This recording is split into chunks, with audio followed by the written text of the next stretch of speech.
This is the West Midlands Palestine Solidarity Campaign meeting, which is based on the topic of the Palestinian child prisoners, and also on the very special case of the Harris 5 or the Harris boys, which I will talk about later.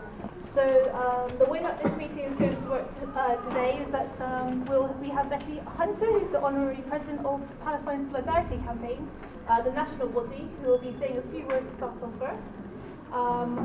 On Eusila, I have two Palestinian guests, Ayeda Mohammed, and also we have Sister Miriam Khan, who's a counsellor, who will be speaking a bit as well. And hopefully later in the meeting we will talk a bit more about the special case of the Harris 5 and how that fits into the wider context of child prisoners in general in Palestine and Israel. So it's really important that we are educated on these issues so we know what the hell we're doing. But it's even more important to talk about, things to take action on, how we're going to get things done, how we're going to create changes and everything. So this is essentially also a networking spot. So activists are coming together, exchanging contacts and devising and scheming plans, hopefully. So I hope that is what the meeting would like to be about. Let's not forget how important that is as well. So I'll let everyone know we're going to stop and have a short break at 7:10 in order to allow people to go for prayers, etc. I don't really want to be photographed, but okay. So I think I'll give it away to Betty Hunter first of all, if you would like to say just a few words, please. Yes, thank you very much to West Midlands PSC for organising the meeting and inviting us. We've organised this speaking tour with Defence of the Child International Palestine because we do feel that the issue of child prisoners in particular really should be a much more publicly known issue in Britain, and we want to focus on that. We all understand that children of every society are the future of that society, and therefore children should be nurtured. All children should be respected and honoured. But unfortunately, despite signing up to the United Nations Convention of the Rights of the Child, Israel flouts and violates international law all of the time in regard to children, as well as, of course, all of the citizens of Palestine. And I think it's important to understand that in Palestine there is a very young population. 40% of the Palestinians in the West Bank, Gaza and East Jerusalem are under 15 years of age. 50% of Palestinians are under 18 years of age. Now, what's happening is that the Israeli authorities are focusing on the young people of Palestine, increasing the abductions and the kidnappings and imprisonment of young people. And the effect of that is, of course, to demoralise them, to traumatise them, to make them suffer, interrupt their education, in fact take away, if you like, hopes that they will become the leaders of their society, their future society. And that's why it's very important for us to link up with organisations like Defence of the Child International and take forward the campaign. And April said we will discuss how to do that in terms of lobbying MPs, MEPs, boycott, divestment, sanctions. All of those things come up in the discussion, I hope, later. But you're going to hear from Mohammed his direct experiences, and I won't go into those, and from Ayed about the work of DCI, which is extremely important in bringing these issues to our notice. But I'd like to emphasise, in a way, that 18-year-olds, this is what we are talking about as children, all those ages up, 12, 13, 14, and there are younger, these are vulnerable adolescent children who are being treated in this way. The Israelis see every Palestinian, no matter what age they are, as a potential terrorist. They're not. These are vulnerable adolescent children we're talking about, we know that they should be treated the same as we would want our children to be treated. And that's something I think we need to take the message out and campaign on.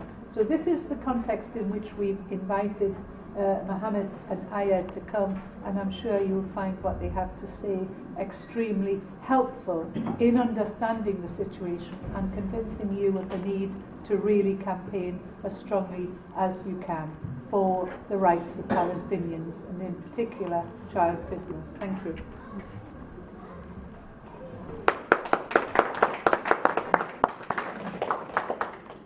I think we would like to begin first of all with Ayed to say, Mohammed. Sorry.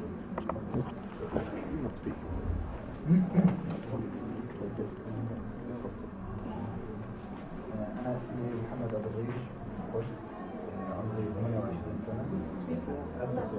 أنا اسمي محمد أبو الريش من القدس، عمري 28 سنة، صحفي فلسطيني بجريدة القدس. Could you speak a bit louder? The translation will be louder. Stand up, yeah. معلش محمد إذا بتقدر تعلي صوتك أكثر بيكون قد ما تقدر. بيفهموا عربي. His name is Mohammed Abu Rish, 28 years of age, and from Jerusalem. صحفي فلسطيني بجريدة القدس. And his journey is the patriarchy of Jerusalem. تم اعتقالي مرتين.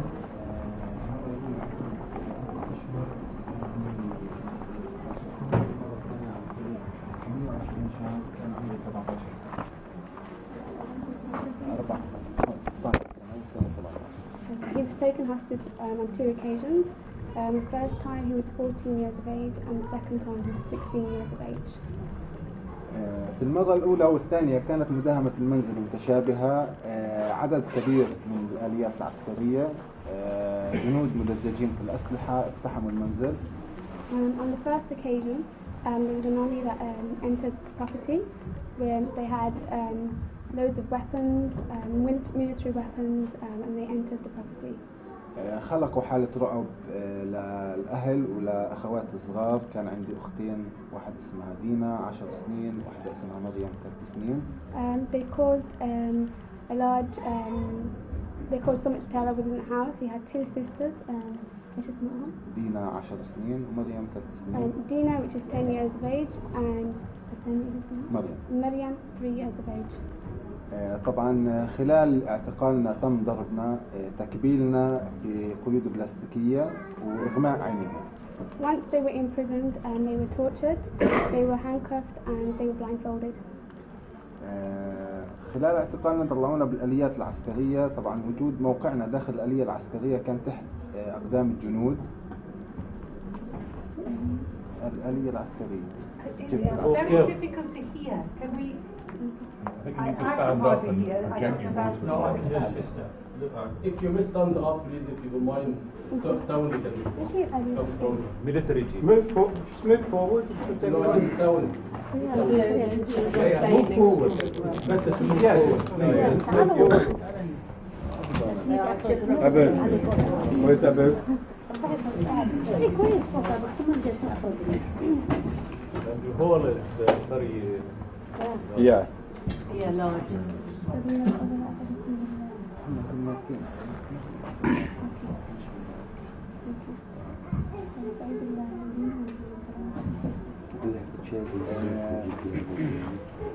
خلال اعتقالنا تم تقييد ايدينا وتم اغماء عينينا وتم وضعنا تحت اقدام الجنود في الآلية العسكرية. Okay, he repeats that they were handcuffed and they were blindfolded and they were put under the feet of the Israelis. طبعا استمر هذا الحال حوالي مسافة الطريق حتى مستوطنة معالي أدومين. This continued whilst they were in the military jeep all the way they got to وصلنا مركز التوقيف. طبعا غرفة التحقيق مركز التحقيق غرفة التحقيق كانت عبارة عن طاولة وكرسي وضوء. Okay, this continued until they got to the checkpoint. The checkpoint was just a Interrogation center. interrogation center, and at this point the torture was still persistent. طبعا كنا مكبلين مغمضين العينين. التحقيق كامل تم واحنا مكبلين مغمضين The العينين. interrogation took place while they were handcuffed and blindfolded.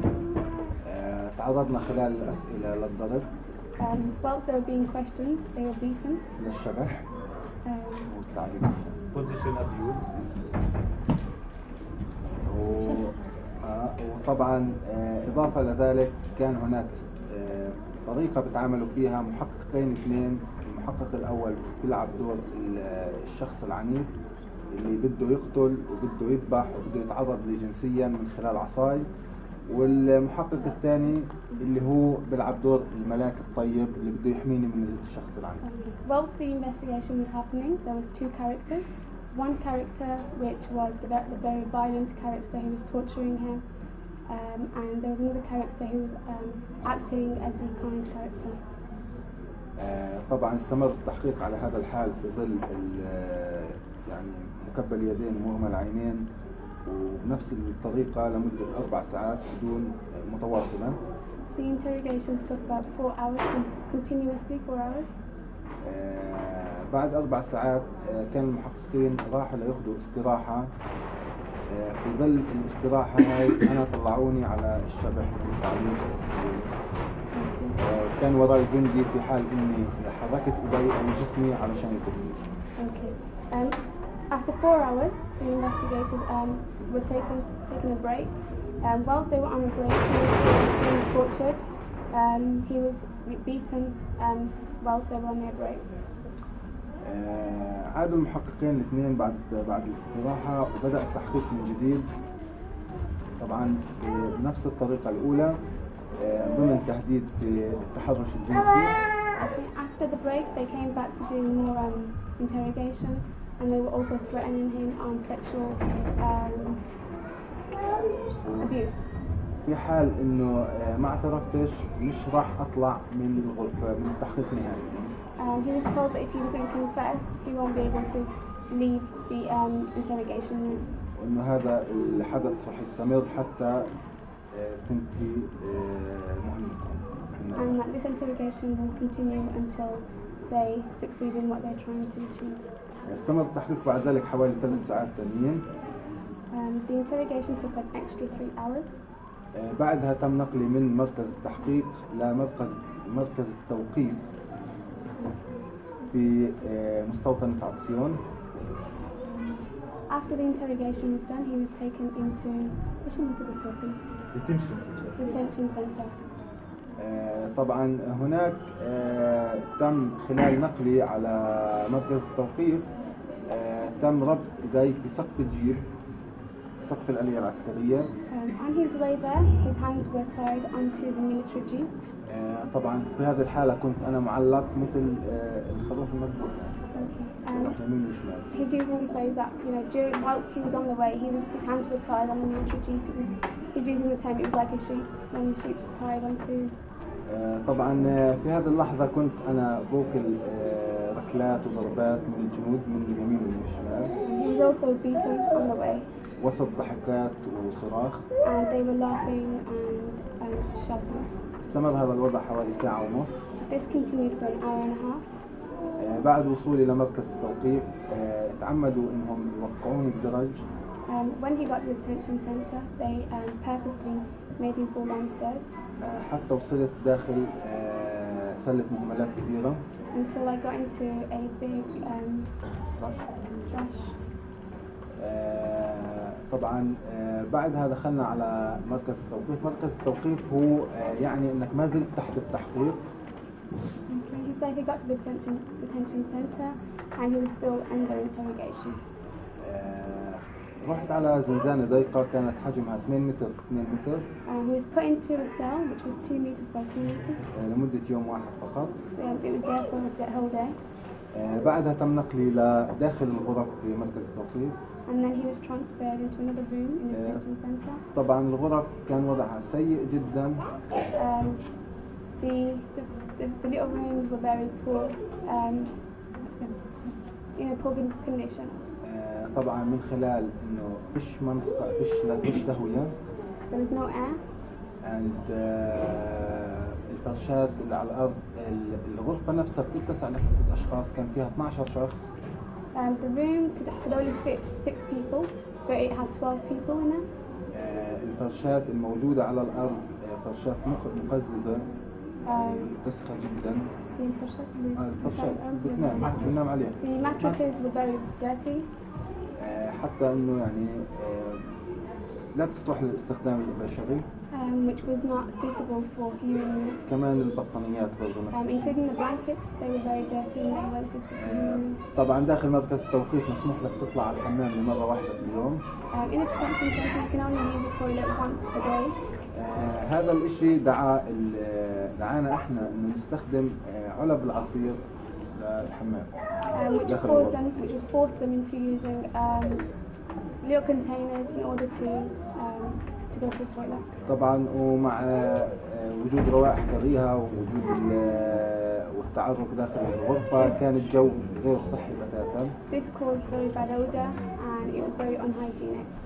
قضيت ما بين مكتب التحقيق وما بين مركز التوقيف حوالي 30 يوم.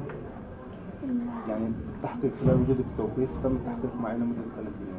So the length of the period of being interrogated and put in the detention center, it was all 30 days. بعدها تم نقلي على سجن عوفر. And then he was taken to the Ofer prison. هناك بدأت أروح للمحاكم، نزلت حوالي 15 محكمة. And there he was taken to court. He went to about 15 courts. طبعا المحاكم هي عبارة عن رحلة عذاب. The courts are a journey of torture. أنت مضطر إنك تطلع من الصباح الباكر مكبل اليدين ومغمض العينين. You are forced to leave in the early mornings, handcuffed and blindfolded. بآلية عسكرية عبارة عن مقعد حديدي مخرم. In a military jeep on a metal seat. وبارد جدا. And it's very cold. وتوضع في زنازين ضيقة. And you are put in very small cells. لمدة تزيد عن 8 ساعات. For over 8 hours. علشان تمثل قدام القاضي مدة 5 دقائق فقط. So that you can stand in front of the judge for 15 minutes. طبعا بعدها طلبت من محاميتي انها تتوصل باسرع صفقة ممكنة حتى انتهي انا من هذا العذاب. So he contacted his solicitor in order to find a solution for his torture. Excuse me, sister, can you speak up a bit, please? We can't hear it at all. I'll try. Okay. That's enough. بعد حوالي 15 محكمة تم حكمي ب 28 شهر في الاعتقال الثاني. بعد 15 مرة. Okay. After he went to court 15 times, حكمت 28 شهر. He was sentenced to 28 months. المرة الأولى كانت 4 أشهر. On the first occasion, it was just 4 months. طبعا تم نقلي بعدها لسجن مجدو. He was then taken to Majiddo prison. ثم سجن الدمون في حيفا. Then Damoon prison in Haifa. لكن المشكلة اللي أنا حكمت علشان أبطل أنزل على مشاكل على المحاكم ما انتهت. يعني إن عشان أنا حكمت عشان ما أضل أروح على المحاكم، لكن هاي المشكلة فعليا ما انتهت. حكموا عليه. Okay, he was sentenced to. His sentence was put in place. However, his case was not ended. And that was for 30 شهر. 28. نعم. هلا بعد ما انتقلت على سجن الدمون، سجن الدمون هو عبارة عن اسطبل للخيول في العهد العثماني. He was put in the Damoon prison, and which was originally a horse stable. وأغلقوه عام في نهاية التسعينات لعدم موائمته للحياة الآدمية. Which was closed down at the late 60s because it wasn't suitable for human use. بعد في بداية 2005 تم افتتاحه من جديد. It was reopened in 2005. ضمن ظروف صحية سيئة جدا. In very bad hygiene conditions. هذه الظروف تتمثل انه درجة الرطوبة عالية جدا. It was very damp. لدرجة انه الفرشات اللي بننام عليها بتضل مبلولة لمدة 24 ساعة. To a level that the mattresses were constantly wet for over 24 hours. The mattresses were wet. والرطوبة بتنشف. طبعا احنا موجودين في الغرفة مدة 24 ساعة كمان. And they are in the room for over 24 hours. وهذه الرطوبة كلها بتكون تدخل في أجسادنا. And they are inhaling all this damp. طبعا حتى وأنا في الدمون تم استدعائي إلى المحكمة حوالي 4 مرات. Even when he was in the Demon prison, he was called into court over 4 times. المحكمة اللي هي في عوقر في رام الله. The court which is in Ramallah. وهي مسافة طويلة جدا. And it's very far from where their prison is. وبدل ال8 ساعات اللي كانت تأخذها الطريق من سجن عوفر صارت تأخذ الرحلة 3 أيام. Instead of taking 8 hours to get to the court from their prison, it used to take them 3 days. طبعا 3 أيام لأنه إحنا بنطلع من الساعة 3 الصبح من الدمون. Because they used to leave at 3 o'clock in the morning from the Damoon. في الشاحنة السيئة جدا، شاحنة النقل السيئة جدا. In a coach that is in very poor conditions. نروح على معظم السجون الموجودة في إسرائيل علشان يأخذوا باقي الأسرى اللي في السجون على المحكمة. So they go to all the other prisons which are based in Israel, so they can take all the other people that need to go to the court. وبيجمعوهم في سجن قريب على القدس اسمه الرملة. They get them all together in a prison which is close to Jerusalem, الرملة. which is called Ramla. بعدين بيرجعوا بنقلوهم على سجن عوفر ثاني يوم. And then the next day they take them to the prison called Ofa. وبنعيش اللحظة اللي شرحناها قبل شوي داخل الزنازين. And then they live the same condition that they lived in the other prison, within this prison that they're taken into, which is the poor hygiene and the torture. وطبعا بيتم إعادتنا لسجن الرملة ومن ثم نقلنا على سجن الدمر. And then they're taken back again to Ramla prison, and then after that they are taken to court. مجمل الظروف السيئة هاي تسببت لي في عدة أمراض. All these bad conditions caused him a number of illnesses. منها أمراض جلدية. Some which are skin conditions. وأمراض في العمود الفقري. Spinal conditions. وأمراض في توسع في عظم الأكتاف نتيجة الشبح. يعني المسافة من الإيد صار في فراغ. Okay, a condition he's got now because of being hung. His bones are parted.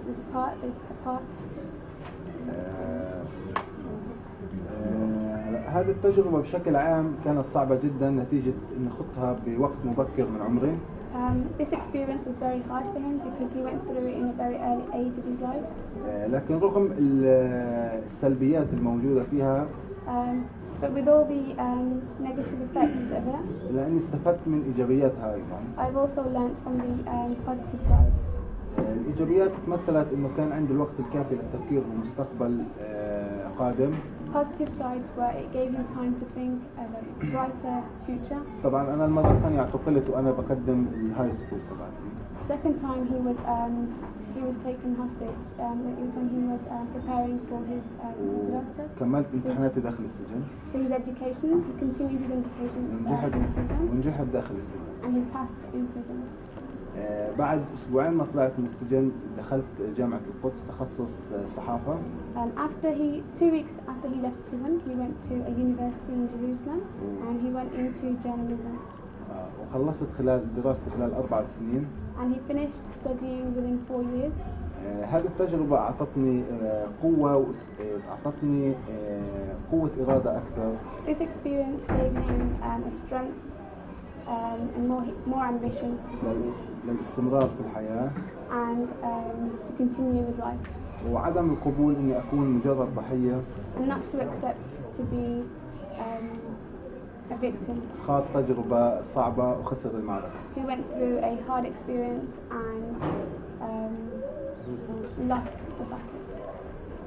أنا الآن صحفي في أكبر جريدة فلسطينية. He is now a journalist in the biggest Palestinian newspaper. حاليا معظم اهتمامي بصب في التقارير اللي تختص في حقوق الإنسان وحقوق الأطفال. Most of his interest is looking at the rights of حقوق الأطفال in the human rights and the child's rights. نجحت في أكثر من تقرير لاقى صدى كبير في الوسط الإعلامي. He's had success with a lot of his articles in the Islamic world. وحاليا عندي تطلع لأني أكمل دراستي العليا في الماجستير. And now he has a desire to continue his education into masters and PhD. وجودي هون اليوم فقط لحشد الدعم الدولي لمناصرة قضايا الأطفال. Today he's here to call out for more support for children and the victims. خصوصا إني على اطلاع كامل وعلى تجربة سابقة صعبة تجاههم لغاية اليوم يتم ممارستها وبشكل أكبر من السابق أيضا. Seeing that he's actually been through the experience himself and he knows how it is. لذلك بنتمنى دعمكم.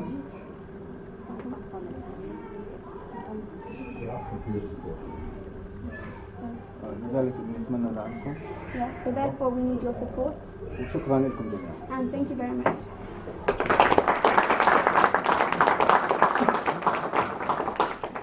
Okay, thank you very much, Mohammed. I think we would like to now move on to, we have questions and answers at the end of the session, so if you do have any questions that you'd like to ask our guests, then please make sure you save them until the end, where we also be having a general discussion anyway. We're going to go on to listen to what Aid has to say, and hopefully you'll improve some of his experiences with us. Thank you very much. Assalamu alaikum.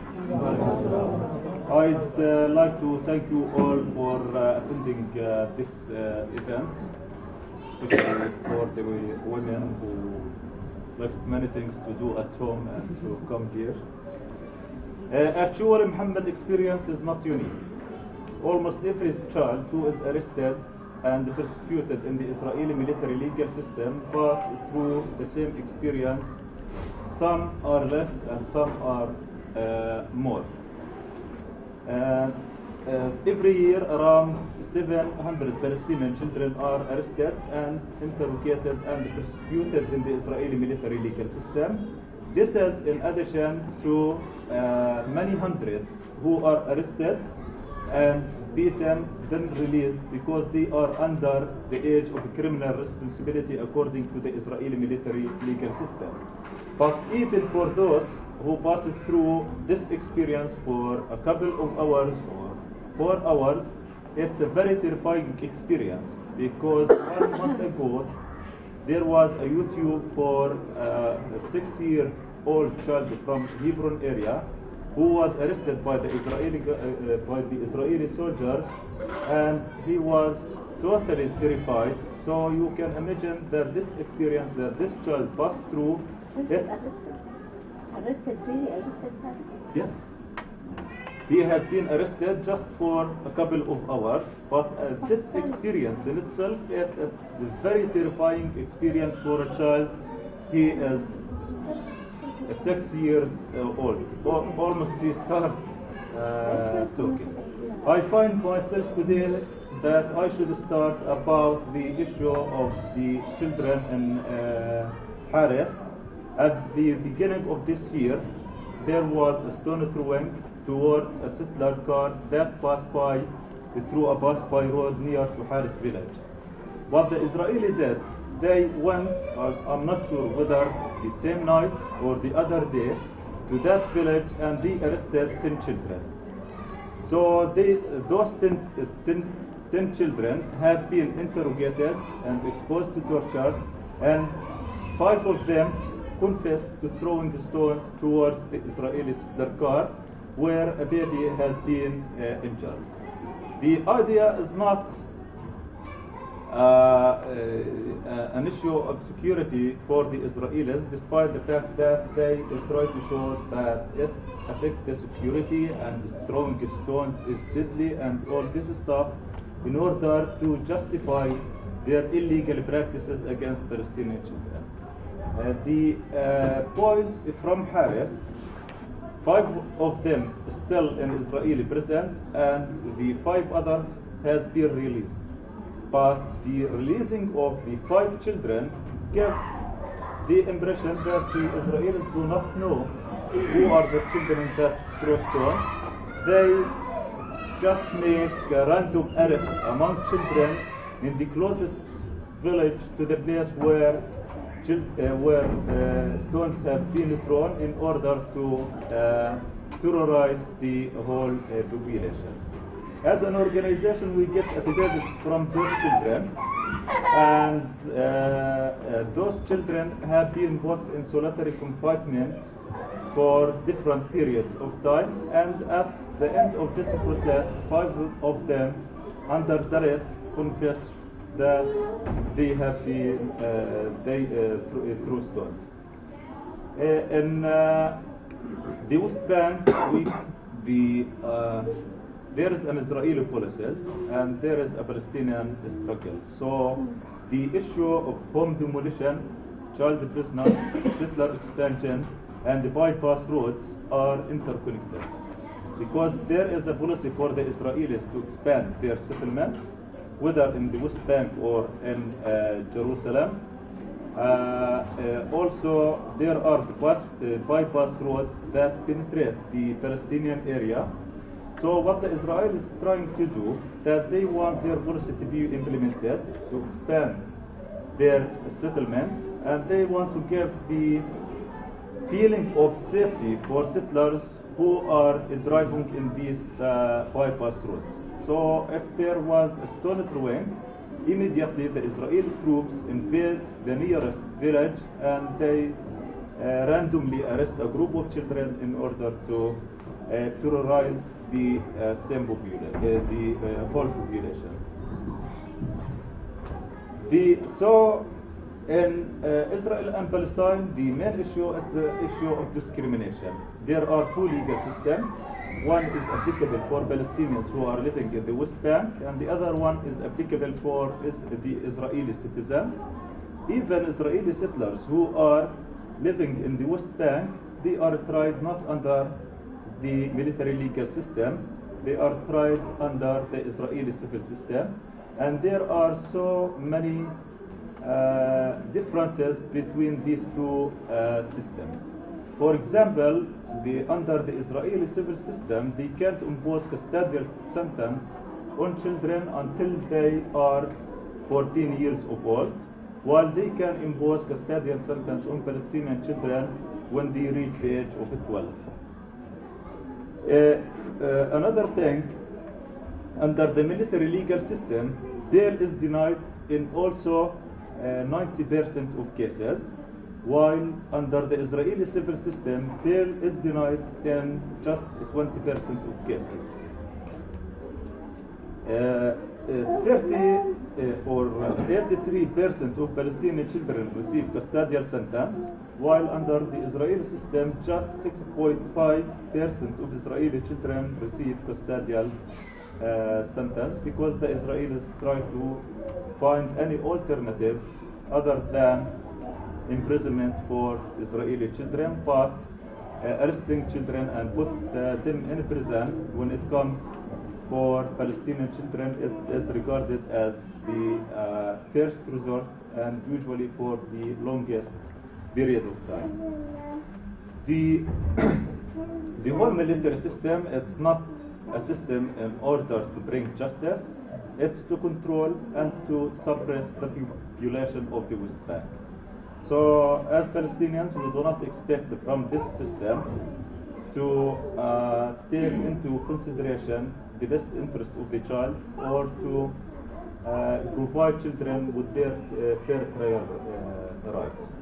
Usually the Israelis make the detention campaigns during night hours, and more than 60% of cases, children report that they have been arrested between 12 a.m. and 5 a.m. And the purpose of arresting children in order to terrorize them and to terrorize the whole population. So, as Muhammad described his case, this is usually what happened to almost all Palestinian children who are arrested during night hours raids. And we have to put in our consideration that the most common charge against Palestinian children is throwing stones. So usually the Israeli troops invade the area where the child is living, surrounded his house, forced their way into the child's house, ask all family members to assemble in one place. After identifying the child that they want to arrest, immediately they hand-tied him, they blindfolded him, and in some cases they start beating him in front of other family members. They do not inform the child or his family about the reason of his arrest. They do not also inform the child or his family about where the child will be taken. So after that, they take the child, they put him in the metal floor of the military jeep, under the metal floor of the military vehicle. During that time, he exposed to physical violence, to humiliation, to threatening, and usually, in many cases, the place where the child is living and the interrogation center is just a matter of minutes, but it takes so long time while the soldiers are going here and there in order to take the opportunity to practice as much of the pressure as they can on the child.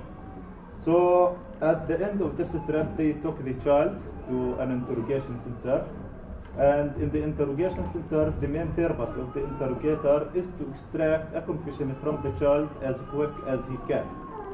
So we have to put in our consideration the way of arresting the child, the ill treatment that he exposed to while he is in the military vehicle. This is in order to prepare the child for the interrogation. So the child will get the impression that he will not be able to get rid of this situation unless he gives a confession for the interrogator, and this is what the interrogator tries to inform the child, that this is in this way,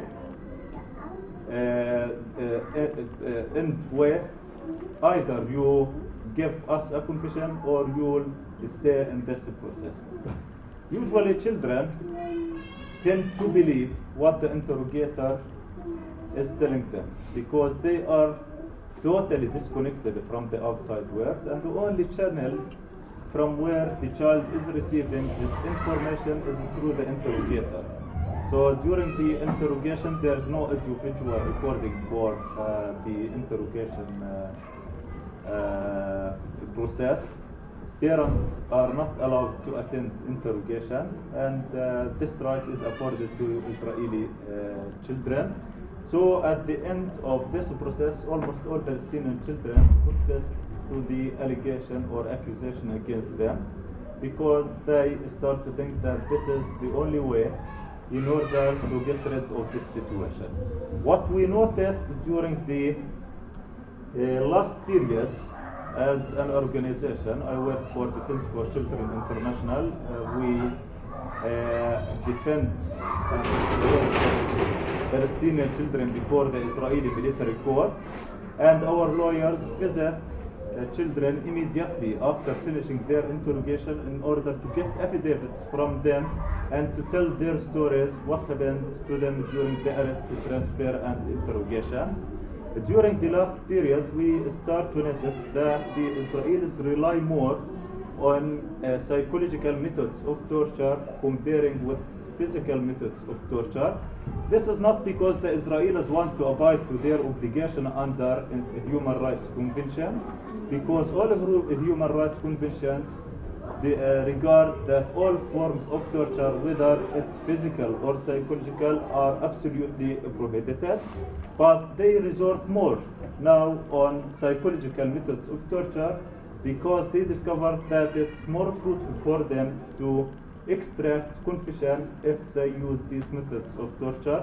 Among these methods is threatening, like threatening the child that he will be locked in solitary confinement for a long period of time, threatening the child that he may be sexually abused, threatening the child that he will receive long custodial sentence, or threatening the child that they may use military techniques of interrogation with him without clarifying what military techniques of interrogation means. So, for example, during last year, we documented the cases of 21 Palestinian children who were put in solitary confinement. They were put in solitary confinement for up to 1 month. The average number of days for children in solitary confinement was 12 days. there is no contact with any human being while the child is in solitary confinement. Even the children, while they are in solitary confinement, they are served the food through a flap in the door. So once our lawyer was taking a sworn affidavit from the child, so the child informed the lawyer how he was arrested, how he was transferred and put in solitary confinement. At some point, our lawyer asked the child, how is the interrogator? The response of the child was shocking for our lawyer, because the child said, the interrogator, he is a very kind man, he is better than my father. Later on, our lawyer discovered that this child has been left in solitary confinement for 21 days without any interaction with any human being, and the first interaction between this child was with the interrogator. So if the interrogator approached this child and asked him, how are you, and offer him a cigarette, so this child will regard that this interrogator is the best person in the world, because he is his word, and he'll try to regain this favor, and usually regaining this favor will come in the form of giving a confession for the interrogator. So the Israelis, what they are trying to do is to put as much as pressure on the person who is under interrogation, at the same time keep his resistance as low as possible. Because when the interrogator slap or kick or physically abuse the child, the level of resistance goes up. But if the child, because he knows what is the source of his torturing, but if he has been put in solitary confinement for a long period of time, the child do not know what is the source of his torture, and he starts to think that he is in this miserable situation not because of somebody is putting him in this, because something internally in the child. So the child starts to blame himself. So usually at the end of these interrogation sessions, all Palestinian children give a confession. Sometimes the confession is written by the interrogator, and they ask the child to sign it. Sometimes it's in Hebrew language, a language that all Palestinian children do not understand, and sometimes it's in Arabic language, and but Palestinian children are not given the opportunity to read the content of these confessions. So these confessions are the primary evidence against children in the Israeli military court, because the military judge do not ask about the way by which these confessions has been extracted. Even if the lawyer tried to raise this issue in the court, the judge informed the lawyer, this is not my role. If you want to examine this, the way by which these confessions has been extracted, you should call for a different court in order to make its investigation. But it's very hard for the lawyer to prove that extraction has been extracted by force. So because as I mentioned, the torture is psychological torturing, so there is no marks. And the other thing, so the lawyers tried to make a plea bargaining between the defense lawyer from one side and between the prosecutor from the other side, because they can't do full evidentiary hearing session, because there is a confession from the child and there is evidence against him. And the Israeli military court encouraged this type of plea bargaining simply because the Israeli military court, it's not a court. It's more or less like Middle Eastern vegetable market, where bargain took place between the lawyer from one side and between the prosecutor from the other side, and at some point they reach an agreement and they present this agreement to the judge, and usually the judge accept this agreement. So it's like also a factory where they put accusations and charges from this side and they receive conviction from the other side. Because, for example, usually the Israeli military court issue a report. In the Israeli military court report for the year 2009, they said that the conviction rate was 99.74. So almost everybody who passed through this system is convicted. And usually Palestinian children receive custodial sentence, probational sentence, and also a monetary fine. So they get 3 in 1. So lawyers, what they try to do is to make a bargaining between themselves and the prosecution, because if the lawyer try to make a cross-examination and to ask for the witnesses, it may take more time than the period that he may reach an agreement with the prosecutor. So for children, at the end of the day, it's not a matter whether the child is innocent or not innocent.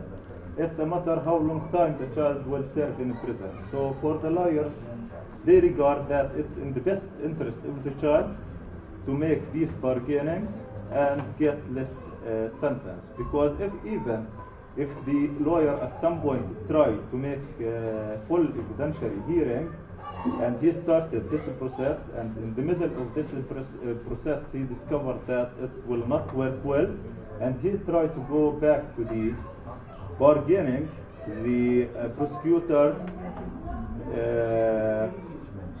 put his conditions. So if at the beginning the prosecutor asked for, let's say, 6 months imprisonment, in the middle of the way he will ask for 1 year, because they wasted the time of the court and or the system. I'll give you just some idea about the military legal system. For example, under the military legal system, the imprisonment sentence for throwing stones is 10 or 20 years. It depends whether the stone has been thrown towards a stable object or towards a mobile object. If it was thrown towards a stable object, the maximum is 10 years. If it has been thrown towards a mobile object, the maximum sentence is 20 years imprisonment. But this is not what children receive. Usually children receive for stone throwing, the average is 6 months imprisonment. But for children from Harris, it's expected that they will receive more than it's difficult to tell how they may receive, because there are rumors that they may receive life sentence or 20 years. As an organization, we when we release anything related to Harris, we do not put a ceiling. We say that it's expected that they may receive harsh sentence, because if we put years and after that they get less, let's get the impression that the court was generous. So this is the military legal system, and the main idea of this system is to oppress and control. The other thing regarding the issue of accountability, to be frank with you, as an organization, we do not used to file complaints on behalf of children when they were ill-treated or tortured, because we do not believe in the Israeli military legal system. But at some point we find it very important to file complaints in order to encounter the Israeli allegations. Because, for example,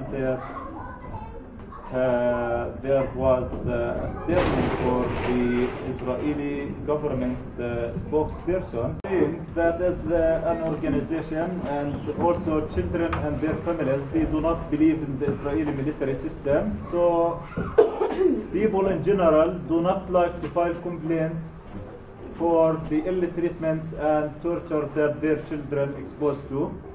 But during the last 3 years, we tried to convince people to file complaints on behalf of their children.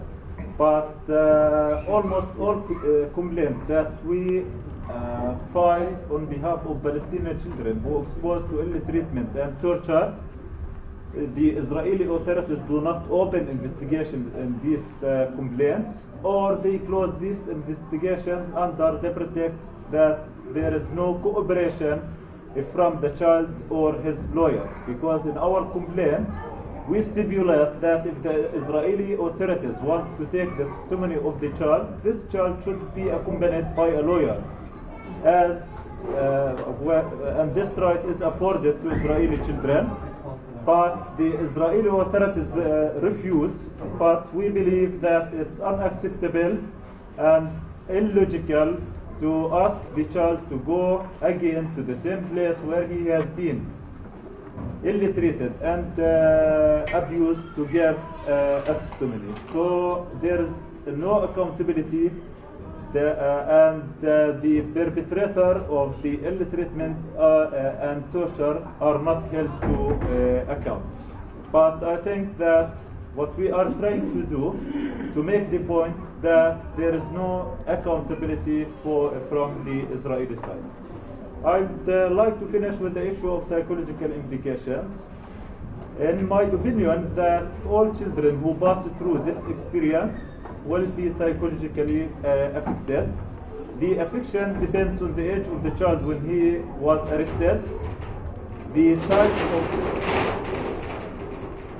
types of ill treatment and torture that the child exposed to, and the period or the length of time that the child served in prison. But almost everyone, because the system itself is designed to break the spirit of the total population and a generation. So far, they partially affect the Palestinian community, but they are practicing this strategy since 1967, but the Palestinian people is still resisting their policies, so all what they are trying to achieve, that will not work. And I'll finish with this and leave more space for questions and answers and comments. Thank you. Okay, please do remember that we will be holding a session of questions and answers at the end of, after everyone has had their slots in giving their talk or speech. So thank you, Ayed, for that. So we will now move on to Miriam Khan, who's the Labour Councillor in Birmingham. Thank you. I'll just stand up so people can hear me properly. Assalamu alaikum, everybody. I think one of the first things that we sort of need to think about is why we're all here today. And the thing that comes to my mind is that we haven't forgotten the same faces that I saw 5 years ago when I was first involved with anything to do with the Palestinian cause. About 5 years ago, around 2008, 2009, the same faces are in the room today, and it's overwhelming to think that no matter what happens in our day-to-day lives, us here as people, as individuals, as groups of people, as an organisation, haven't forgotten what's happening to the people of Palestine, and I know deep down inside that, inshallah, we won't forget, and we'll make sure that we keep them in our minds, in our hearts, because that's the message I've always received from people from Palestine. They don't want to be seen as a charity case. They don't want to be seen as people who aren't humans, because that is what they are. They want to be recognised as people who want to have their own state, and that is a battle they've been fighting for years. And it's only human for us to make sure we remember that and keep our brothers and sisters in our minds. And that was the first sort of point to. I mean, I stood up and I saw the same faces, and I had to say that we're here because we haven't forgotten the people of Palestine and the issues and problems and hardships that they're facing day in, day out. And a little bit about myself and how I got here. I've already mentioned how I first got involved. I was 17 years old at the time, and I was at sixth form when Israel was attacking Palestine back in 2009, and we had quite a few protests that were quite rife in Birmingham city centre at the time, and I got involved with a friend and we organised a student protest, We attracted around, I think, up to about 500, 600 young people that attended. And we did this in the space of 2 days. We decided to organise it on the Wednesday, and come Friday after school, after college time, Victoria Square outside the council house was full of young people, ready and fired to go. And it was a slightly different protest to the ones where we normally have thousands and thousands of people, because this one was completely youth-led, and it was to show a message to the people of Birmingham and the people of the world and the people of Palestine, that the young people across the world haven't forgotten, and the young people who are still learning, because at that time I didn't know everything about the issues in Palestine. Till this point, every time I go to any sort of meeting about Palestine, I learn new things. I'm learning about the things that are happening to the children of Palestine. But it was still a message to say that we're thinking of you, and we will try our best to pray, lobby people, do anything that is in our power to let you know that we haven't forgotten again. This, I think, is it's a message I keep trying to reiterate, because it's something that I've always wanted to push out there. After that point, actually, a lot of the young people that attended the protest, we decided to have a youth group, and we set up a youth organisation. Unfortunately, what happened was we all went off to university in different cities, and so the youth group didn't continue to go out. But at the time that we had our youth group, it was in line with BRTI, Birmingham Umbrella Twinning Initiative, and so we received a lot of support from Kamal and Caroline to organise this group. And we had regular meetings with other young people. We went to centres, and we tried to spread the message as much as we could as young people ourselves. Since then, I was elected in May 2012. I was still at university. I was still a university student. But the one key issue that got me involved in anything political, the one issue that made me think, okay, we need to stand up for what is right. We need to stand against the injustice that is happening in our world, was the issue of Palestine. My family have been involved in politics for a number of years. I was 11 years old when it was my uncle's first election, and I remember delivering leaflets and being actively involved in that campaign, but never ever once did I think I will enter the world of politics on that scale. It was solely because of the stories I heard after 2009 and during 2009 at the regular meetings that were held around the city centre, about how people, they're humans, they're people.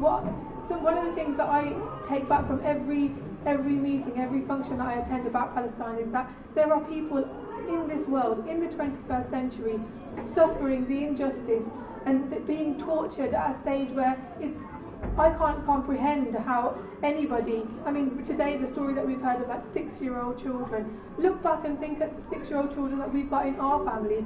Can you ever imagine leaving them in a room for an hour alone without meeting an adult, without meeting another person, and what questions a young person might be asking? And then it's such an upsetting thing, and it's such an emotional time to sit there and listen to this. But then it's hard facts that we need to hear. So it's not like it's too emotional, let's not think about it. These stories need to come out in order to touch the inner side of ourselves, so we think, well, like, I've got siblings, I've got children, I've got elderly people in my family, and these are the same people who are getting tortured, the vulnerable people. We look out, throughout my life, throughout work, for example, in the council, all we talk about is safeguarding children and young people and elderly and vulnerable people and vulnerable adults. These are the same people that on the other side of the world are being tortured because they're an easy target, and it's our duty. We're here today. One of the things that I want to mention is I read a quote somewhere, and it's always stuck in my mind.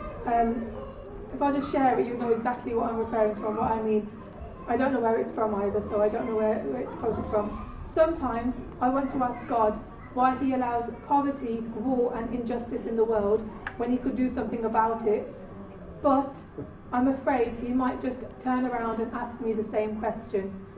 That, I feel, is a really powerful message to ourselves, because I think it's our duty as people, as human beings, to try and do something good in the world and not ever question. When we pray to God and we pray for the betterment for the people of this world, and to get rid of poverty, famine, war, injustice, torture.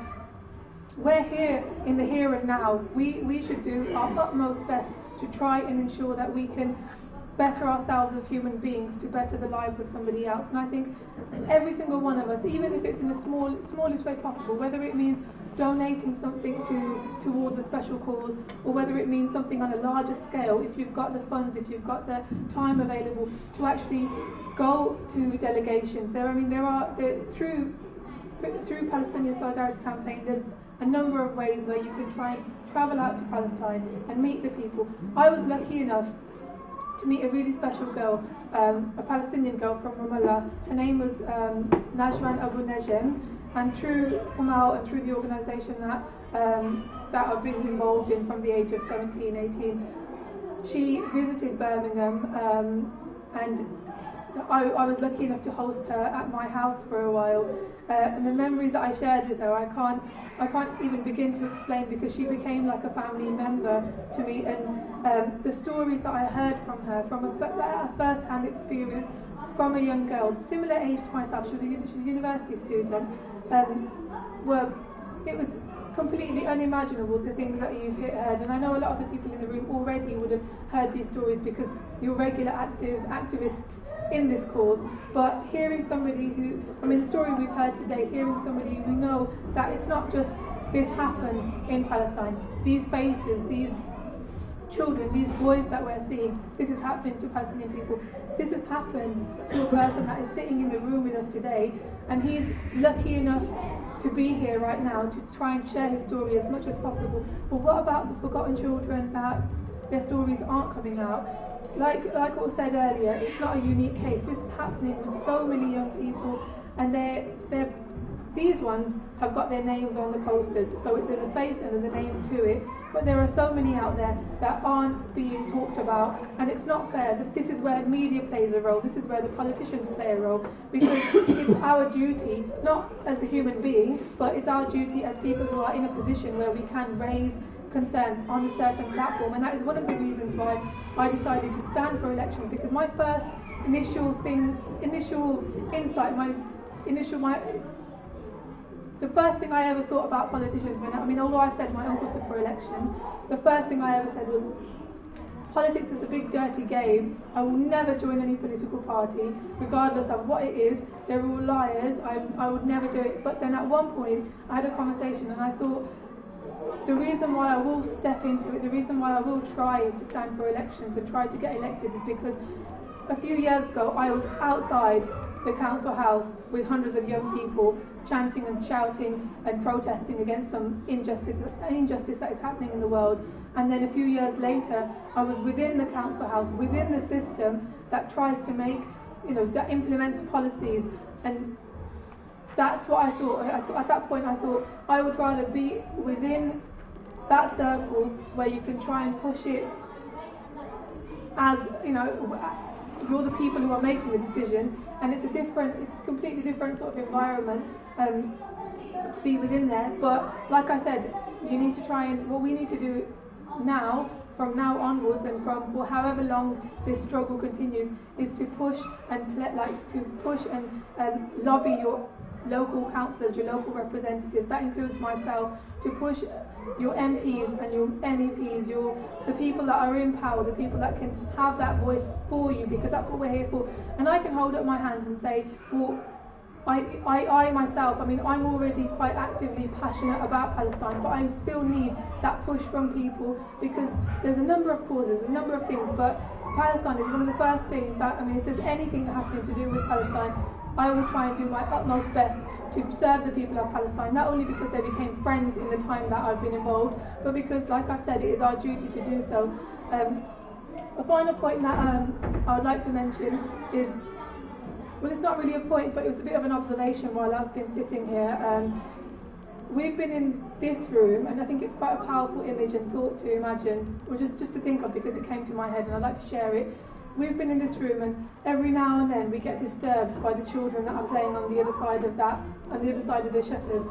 And while we're on this side talking about children who are being tortured. And I thought to myself, well, I mean, we're inside, we're getting a bit annoyed at when the kids make a bit of noise, and we're thinking, oh, we can't hear.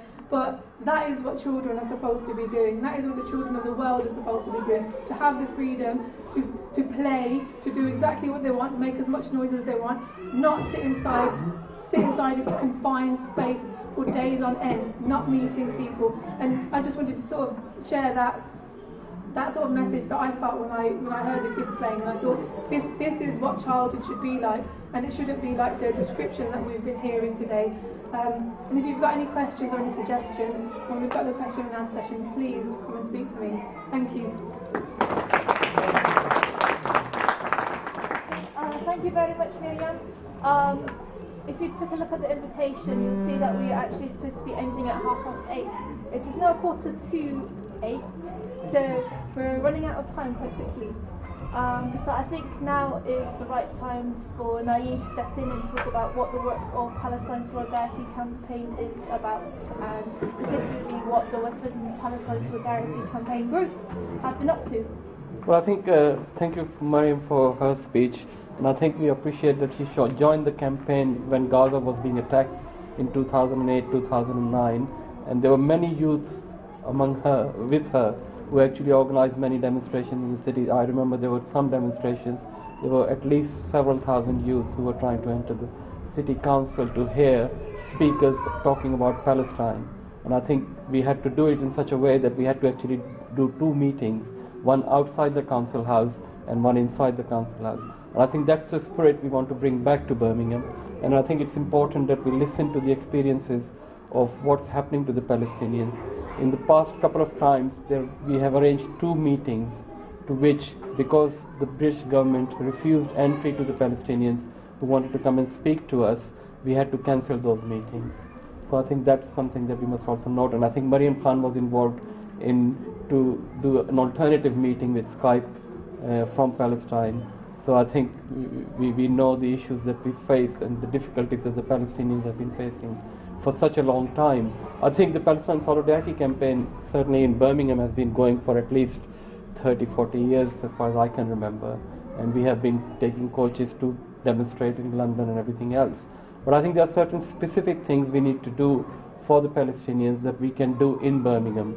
And I will point those out to you one by one. First of all, I think all the rubbish that's been collected from our streets is done by a company that's called Veolia. It's got the largest contract in Europe with the Birmingham City Council.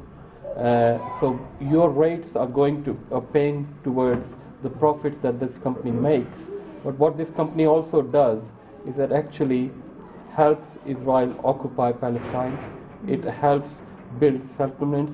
It helps create an apartheid regime within the West Bank, Jerusalem, so in that sense it is a company that is in violation of international law, and I think we need to make sure that Birmingham City Council cancels that contract with Veolia. That's one thing, the foremost thing and the most important thing that we as citizens of Birmingham can do, and I think that's something we should be pushing our councillors to do, and I think Mariam Khan is aware of that because we have contacted her several times, and I think we have contacted all the other councillors. As yet, we haven't had a very positive response. I know Mariam's willing to take it forward, but there are other councillors we need to push much harder so that happens. So that's the first thing. The other thing is also that we need to make sure that the Palestinian voices are heard in our cities, and for that also we need to make an arrangement, or we need to put pressure on our government and our members of parliament in this city to ensure that Palestinians who want to come out and speak do get the visas to come out and speak. Because the British government has actually made arrangements for people who have actually broken international law to come and speak without being threatened with legal action. I think they should at least allow the Palestinians the right to come and speak as well, which they have been denying over the last year, certainly, when they refused two of our speakers to come to Birmingham. The other thing is there's another company called G4S, which has got a lot of contract, and I think Chris is going to talk about it in a minute. But also we run a campaign to boycott all the products or the produce that comes out of Israel, particularly the ones that come out of settlements, because they are stolen goods. They are goods that are produced in Palestinian lands in the West Bank, and they are brought here and sold by the Israelis. So the Israelis are actually making profit out of stealing land from the Palestinians. The Palestinians are not able to do that, and the Israelis are doing that. So we are doing that boycott. We have succeeded in actually pushing the cooperative supermarkets to not stock goods from Israel. So I think, and they have agreed to it. Our second target is Sainsbury's, because Sainsbury's claims that they have an ethical policy in terms of procurement or buying goods to sell in their stores. So we are also pushing them to do the same thing, because we do not want just the cooperative to be the only supermarket that doesn't stock Israeli goods, because if that's the case, then they may decide to go back to supplying Israeli goods. So I think we need to put as much pressure as we can, and for that, one thing we do in this city is on the first Saturday of every month we have a picket outside the Sainsbury's in city centre, just opposite Marks and Spencer's, from 2 to 4 p.m. We would like all of you to join us if you can, the first Saturday of the month, and the information on that would be on our website, which is wmpsc.org.uk. We are also organizing a meeting on the 1st of December in Broad Street, TNG building, which you will see a film which is made about what is actually happening in Palestine. It's called 5 Broken Cameras. So it's a person who's actually recording what the Palestinians are doing to resist Israeli occupation, and 5 Broken Cameras is basically he broke 5 cameras in an attempt to make these films, and we will be showing that film. Also, a couple of our members went to Palestine to help the Palestinians rebuild the houses that the Israelis destroy, and they will be talking about their experience. I would urge you to join. It's going to be a social, so you can have some food available, there will be film, and you'll be able to discuss how we can help the Palestinians further. So I think with that, thank you very much. Okay, as Naeem said, we will be talking a bit more hearing from Chris in a few minutes about G4S, and how they are particularly very complicit in the case of political prisoners and the Israeli occupation as a whole. But this meeting was called because we wanted to talk about child prisoners, and also the case of the 5 Perez boys, which I am now hoping to do, so prepare to be blown away. G4S? Yeah, basically. So they're evil, but there's lots of other reasons why they are so evil. So I promised to talk about the Perez boys for a bit, although I think, well, of course, you know more about the Perez boys than I do. But if you want to add a bit, but I'm not going to force you to do anything. I think the issue of boycotting G4S is connected to our theme for today, because many Palestinian children are held in prisons and detention centers where G4S is providing security services for the Israeli prison service. Regarding Harris boys, almost they pass through the same experience, but they are expected to receive more sentence. There is a need. What we'll do in the future, we'll try to invite international presence during their court sessions in order to practice more pressures in the Israeli authorities.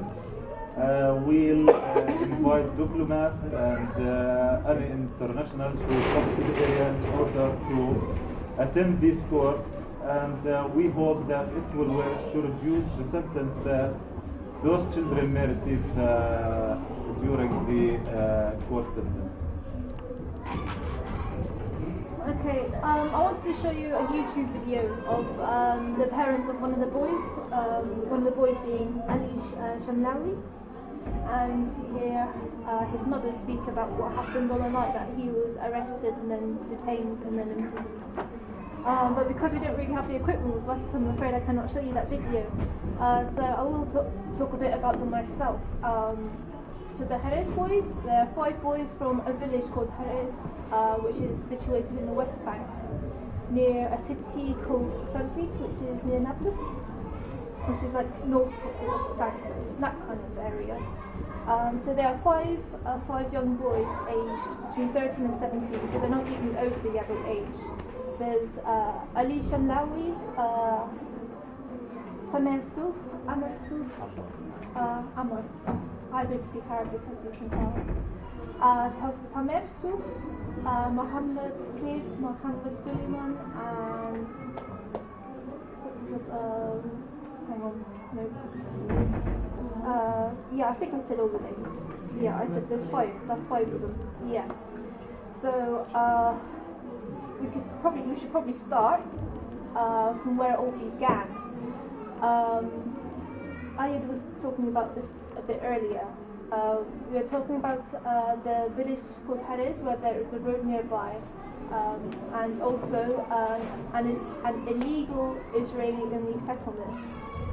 Now, this road nearby between the village of Haris and this illegal Israeli settlement, there was an accident, a road accident that took place between a lorry or a truck being driven by an Israeli settler and a personal vehicle being driven by Israeli settlers with Israeli settler passengers.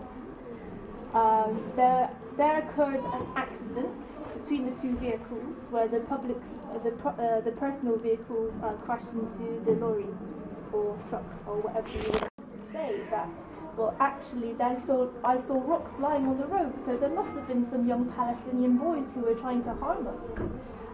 So the following day, which was 15th of March just this year, there were about 18 arrests of young Palestinian boys in the night. They were masked Israeli soldiers who were accompanied by the Shabak. The Shabak being the domestic intelligence agency, so like, I don't know, I guess you could call them secret police of the State of Israel. And they were warned, you know what, you may not ever see your parents ever again, so kiss them goodbye, this may be your last chance to ever see them. So that was about 18 boys who were taken that night. And I'm afraid that 5 out of those 18 boys were not so lucky. Those 5 boys that we are talking about now are the Haris 5, or the Haris boys. So I guess like what I'm describing now isn't any different to what usually happens in the context of Palestinian political prisoners who are children. I'm sure, you know, there's not anything about it that sounds particularly unique, but I will get onto that later. But I think that if people here know about the situation of colonialism and apartheid and military occupation in Palestine, then you will understand that things like these that have happened to the Haris boys is actually part and parcel of that system that is trying to diminish the spirit of Palestinians to resist the occupation, and also a way of diminishing, you know, their will to live, because, you know, Israel's pursuit is that of all Palestinian land and just totality of Jewishness and no Arab Palestinians wherever they may be. So what we're hearing about the Haris boys is definitely not unusual, and it's certainly not unusual that children are arrested and convicted for alleged stone throwing, even if they may not have any history or have ever been documented of throwing stones before. And, you know, obviously when it comes to stone throwing, if you've been on demonstrations, you see how important that form of resistance, I guess, is. So I probably will talk a bit now about why this case is unique. But like I said earlier, in a way it's very similar to many other cases before. When it came to when it comes to children being arrested, it's because of alleged stone throwing. But why is this one in particular important? Well, there were no witnesses present when this took place, but there's fabricated stories about, you know, how they were throwing stones and, you know, trying to kill these Israeli settlers.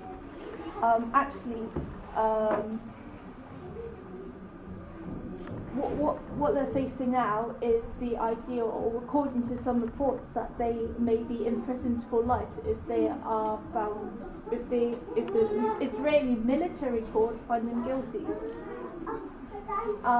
No child has ever been imprisoned for life for stone throwing, and on top of that, no child has ever been imprisoned for throwing stones that were allegedly intending to kill another person.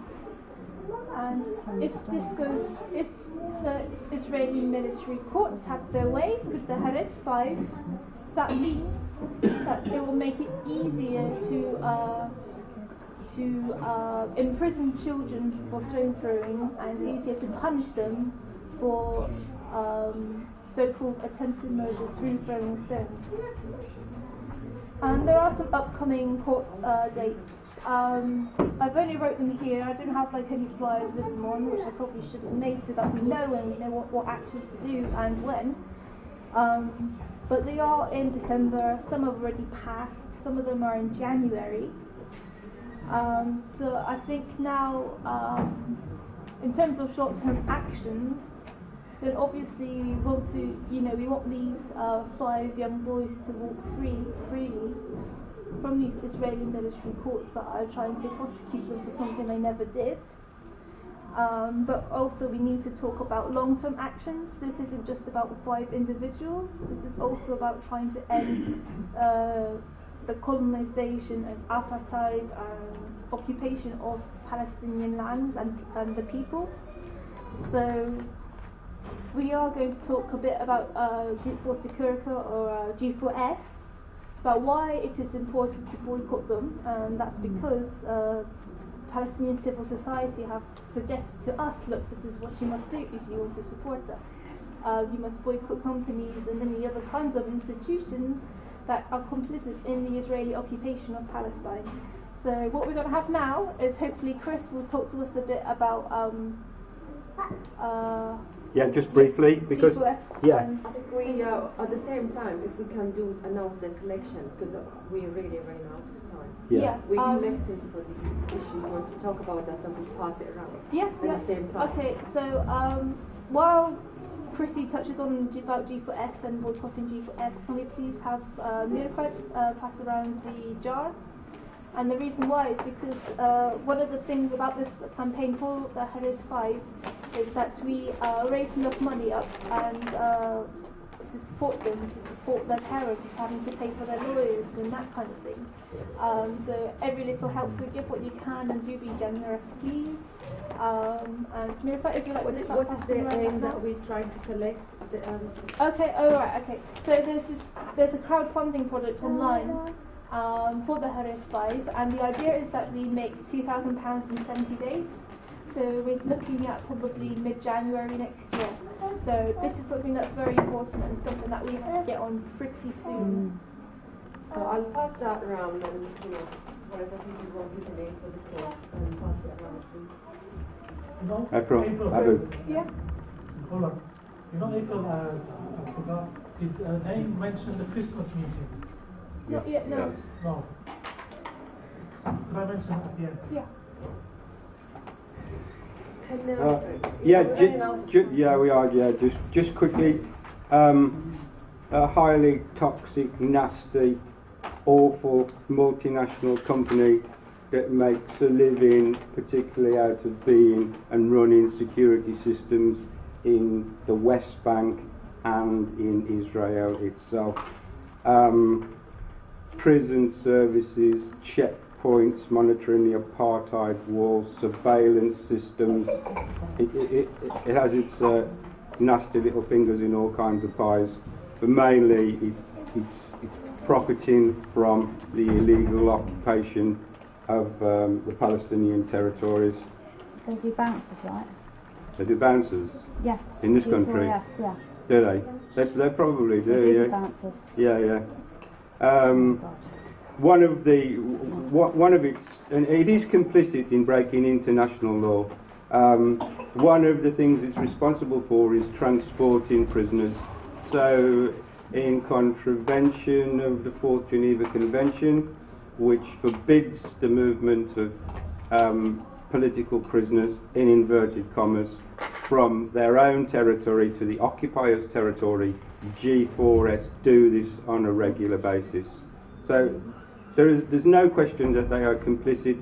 as an international company in breaking international law.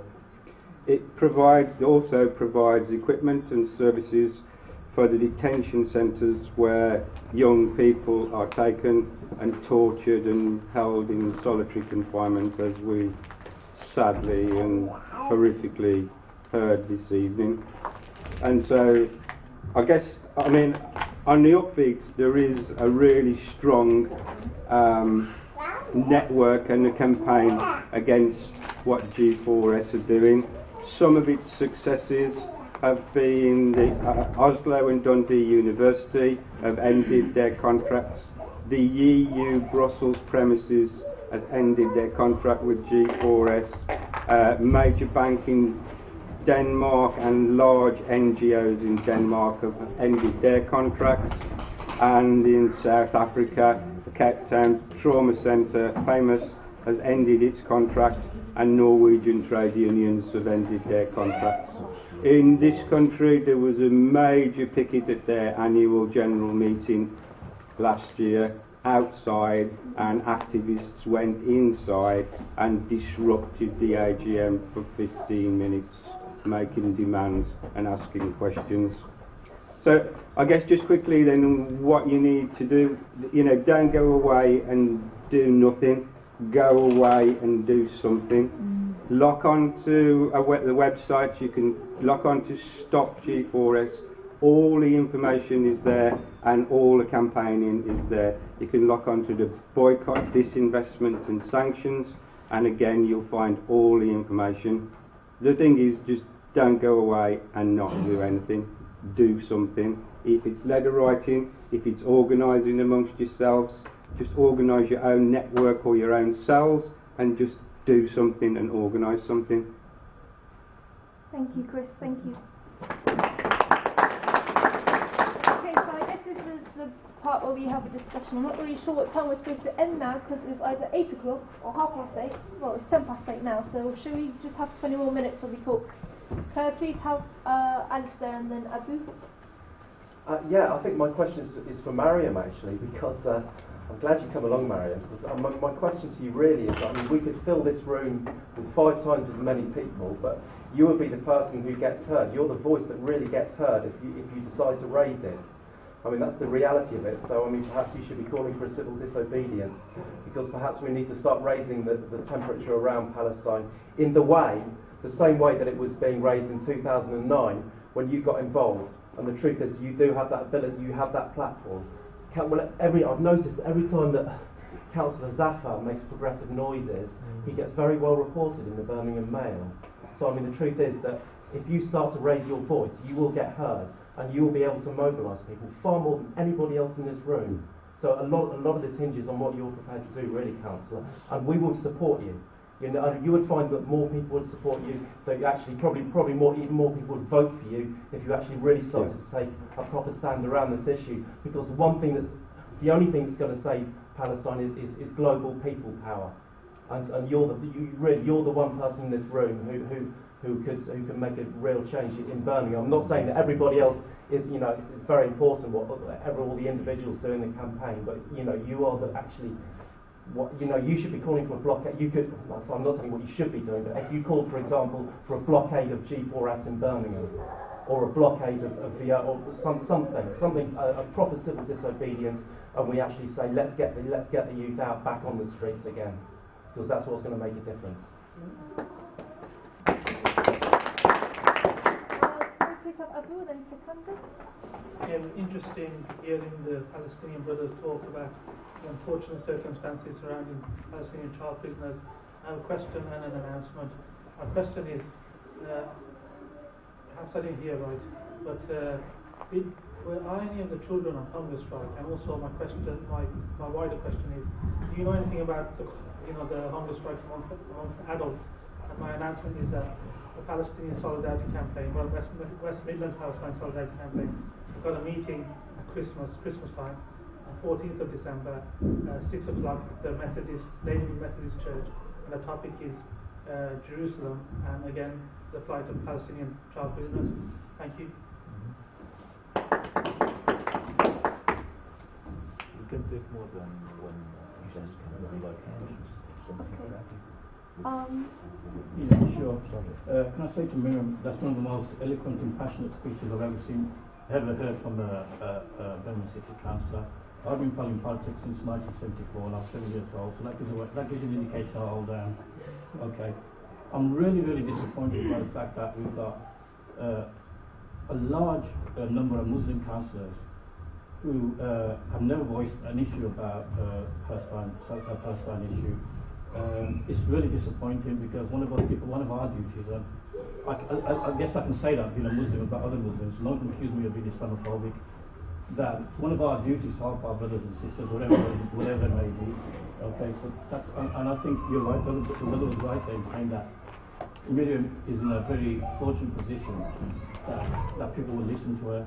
Okay, I went to Palestine in 2012, did Labour to Palestine. That is an organisation. I'm not building them up, we're promoting them. They take Labour Party members to Palestine. I'm one of the 2 people here, I reckon, that's been to Arthur prison. I've been to Arthur prison, he's been to Arthur prison. I was on the other side. I saw 3 kids handcuffed and shackled. They saw their parents from one side of the room to the other. They probably hadn't seen them within 3 months. One of the most traumatic experiences that me, as a father of 4 daughters, could ever see. My daughter was single-handedly she witnessed it at all. So I think it's a time now to say to politicians, enough of the talk. They talk nice, they're very eloquent. I'm not even a person to go at Miriam. I mean, she's the same age as one of my daughters, and she's very good at what she does. But we've had enough of talk. We want action. There's other councils all over the UK, particularly down south, who are doing a lot more than our council's doing. Our council's the biggest in Europe, and it's not done anything at all. You hear stories every day on Facebook how colleges in London or Birmingham or various town councils are kicking out Veolia or kicking out G4S. So why can't we? I don't think anyone's. Miriam can answer the question. She's been in a role for around 12 months or 13 months. I bet Palestine's never been mentioned in a council meeting or in a full council meeting. I bet it never has. It's only mentioned when it's on the news and then wants to jump on the bandwagon. So Miriam had a very inspiring quote, and I'll give you an inspiring quote to know. Some people say the most wonderful sight is the birth of a child. Clearly they have never seen a Palestinian smile. I see a Palestinian smile every day when I go to work. Okay, and it's one of the best things. It enlightens the day. When you know what they've been through, you experience what they've been through, then you can see that they've still got a smile on their face. So that's my input to the bit. Brother Mohammed, I've got a strong desire and need to help people, especially those who are less fortunate than myself. Now I work in a university. I'm not academic. I'm a finance expert. But if Brother Mohammed's interested in doing a master's in media or journalism and he wants to do a PhD, I can't guarantee that I can get him to do a master's, but I can certainly get him to speak to the right people if that's what he wants to do.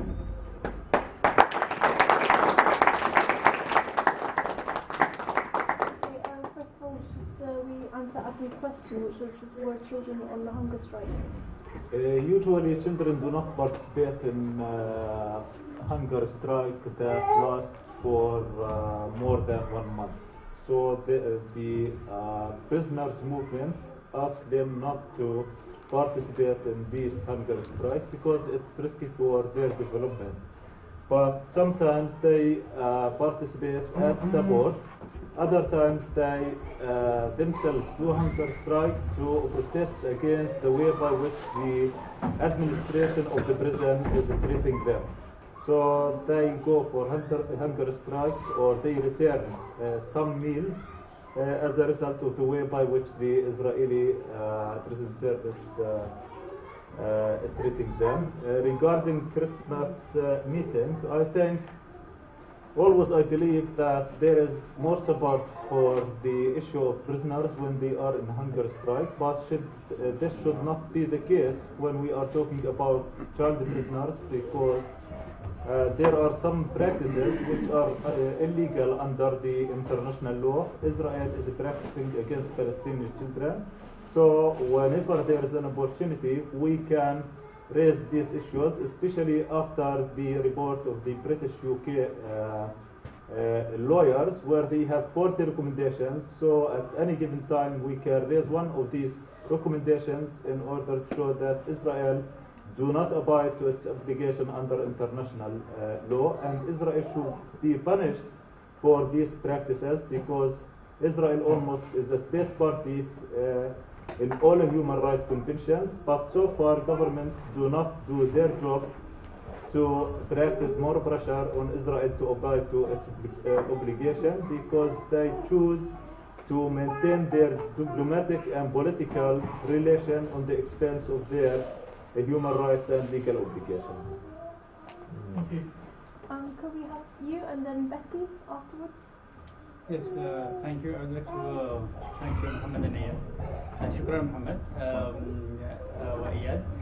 بس سؤال one question. Why حارس؟ لماذا قريت حارس هي مستهدفة؟ أنت ذكرت في كلامك إنه قرى ثانية أو أطفال من قرى ثانية ممكن يسجنوا إلى 5 إلى 10 سنوات، لكن قرية حارس يسجنوا إلى ما بين 15 إلى 20 سنة.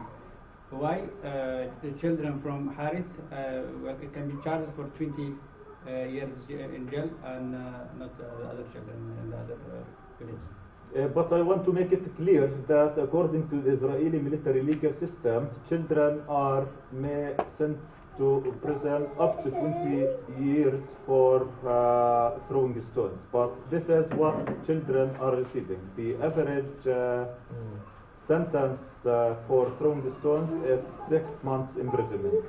Why Haris? Haris is not the only town that is targeted. There are other towns like Beit Umar, like Azun, where many children are arrested from these areas on regular basis. Simply because there are settlement expansion policies. The Israelis want to go on in these policies. They do not want any resistance from the Palestinians. So they want to take the land, and they want to say the Palestinians to say to them, take this land, build your settlement and all this stuff. In order to implement this strategy, the best way is to terrorize the population in order not to protest against these policies. Haris case, the Israeli claimed that there was a baby who was severely injured. That's why the sentence for this incident goes up. So far,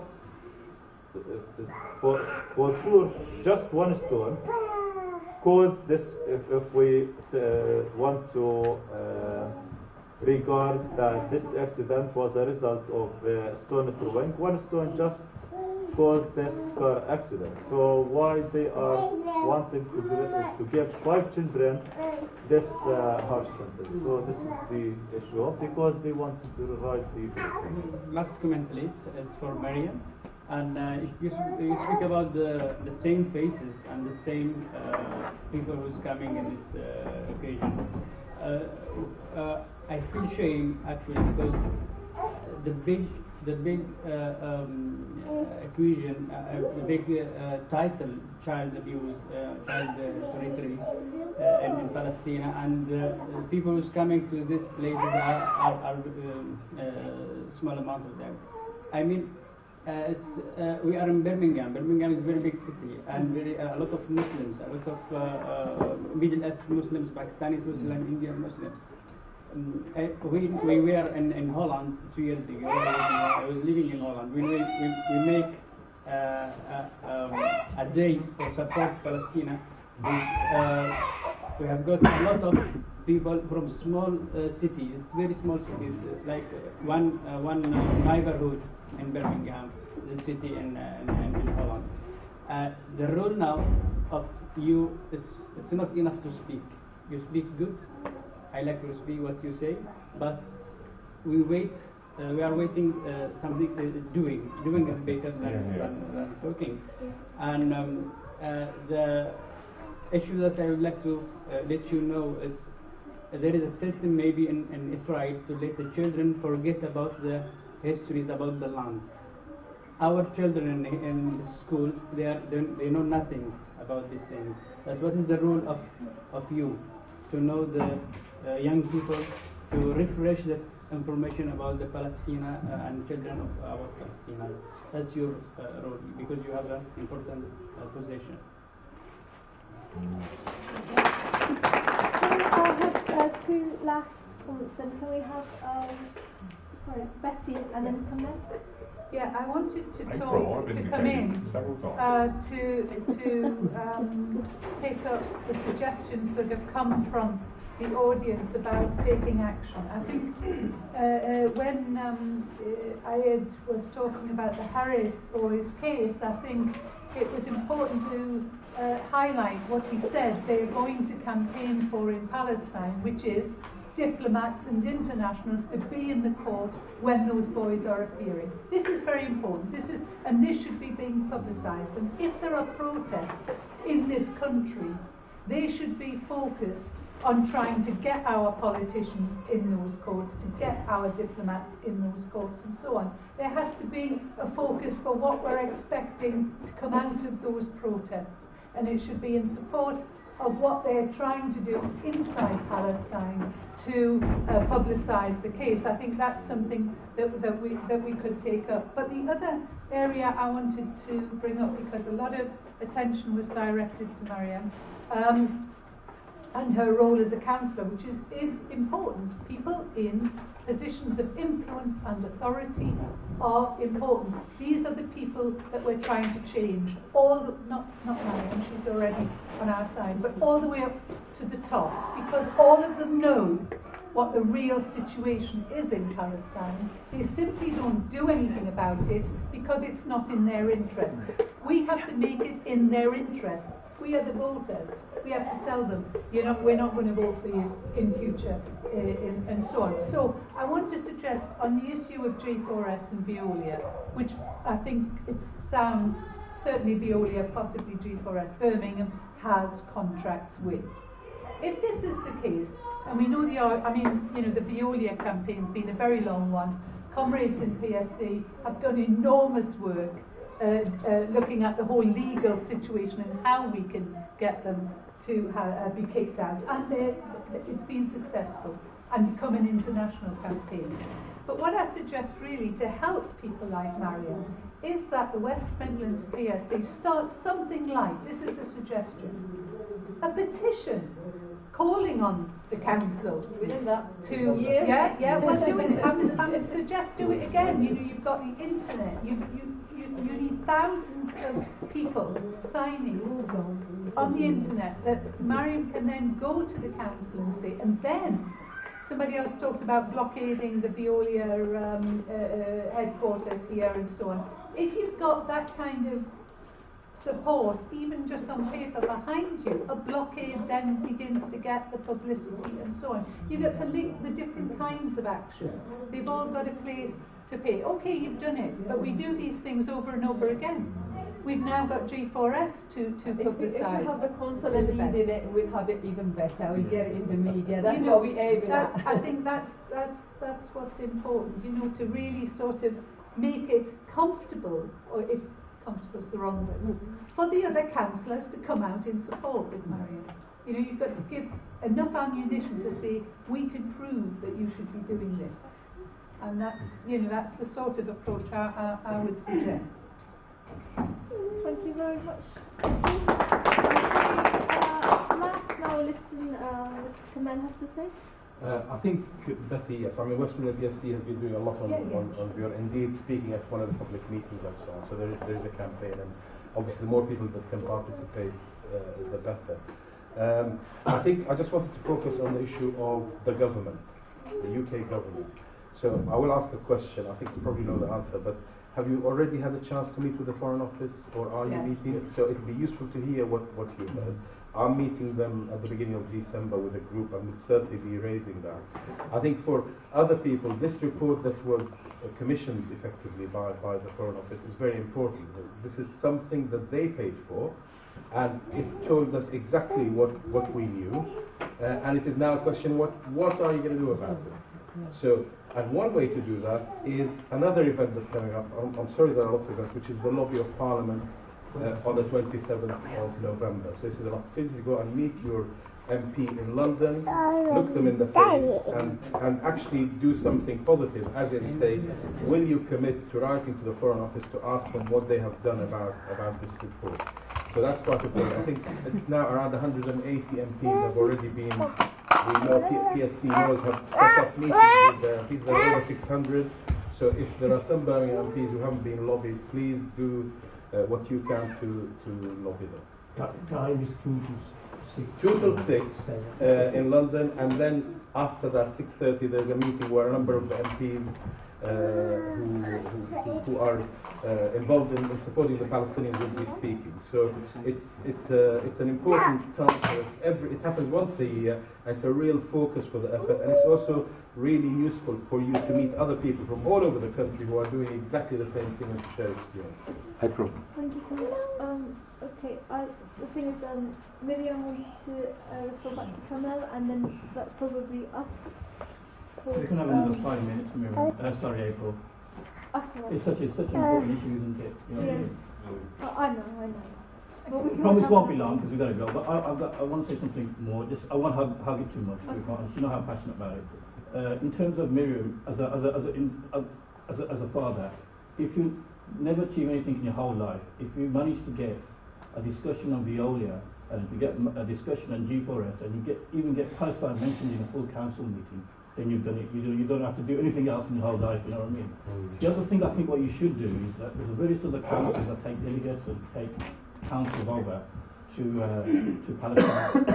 You meet members from Fatah, you meet members from Israeli Knesset, whatever, and you as a councillor, I've got that now in a very important position to be able to head that group, so you can be the sort of the spearhead, and you know what I mean? So that's the other. And the last thing, you guys are our future. Miriam, April, there's Alex here. You're the ones who are the new generation. Us guys, you know what I mean? We're doing as much as we can. But you're more eloquent, more passionate. You're the ones going to hold the positions of influence. So, you know, when we're handing the torch over to you guys. Speak for yourself. I'm sorry, maybe I want to respond to that. Yeah, because there's quite a few points that have been made, and I really want to have a chance so that I can say something back. Give us a proposal, please. Proposal. On the spot, I'm going to propose. Firstly, I want to just say thank you to all the points that you've raised and any references that you've made directly to me. And I take everything that's been said on board about one being the voice for Birmingham and being in this position and being able to try and make a difference at a different scale than to just sort of protest.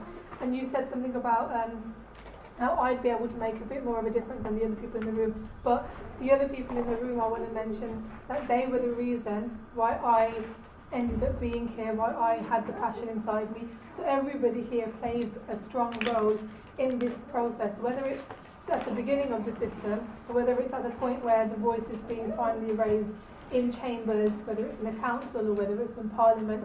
It's because of everybody who's actively passionate overall, and it's not just you know the person that stands with a bit of position of power. About Palestine being mentioned in the council house, you're right in the sense that we haven't had a debate as of yet. The only time it was mentioned was when I submitted the petition on behalf of Palestinian Solidarity Campaign to the council, and that, from my knowledge, that's the only time Palestine has been mentioned, and it was literally just when I stood up on behalf of the thousands of signatures that we had and handed that in over to the council. But that's not enough. So the last point that you made about if I get a discussion or debate around Veolia, that will be my next aim to try and do. But in order to do that, about me being, again, going back to me, I'm sort of like in a tennis court here, going back and forth. But going back to the point about councillors having a specific role and me being able to make that difference. Yes, I would love to stand up and say, I'm here to change the world and I'll do it. But the reality of it is that when I'm back at the council house, me, one Miriam Khan, out of 120 councillors, probably won't be able to make that much of a difference alone. But that doesn't mean that we've got no hope at all. What I want to do now, after sort of being recharged, I love these meetings because you go back feeling a bit more recharged and with that energy of having that passion and fire for such important causes. But I'll go back and I'll try and arrange, no, take that back, I will arrange a meeting with I'll invite all of the councillors, but what I will do is specific councillors that I know will be halfway there, easy to get on board, have no excuse, aka the Muslim councillors, those that are happy to talk about these issues when it benefits them, because that that's what politicians end up doing, and I can stand up and say that as a politician, this is the line that a lot of them take. So those councillors, I'll lobby them firstly, being their colleague, to say, make sure you're there, because, I mean, I from the age of 17, I've been coming to these sort of events, so I hear the stories, I hear the emotional stories that people in Palestine have been going through, but a lot of the politicians just know that there is an issue. They just hear the hard facts of what's happening, and they don't hear it as human beings. And I think we need to, one, get through to them the way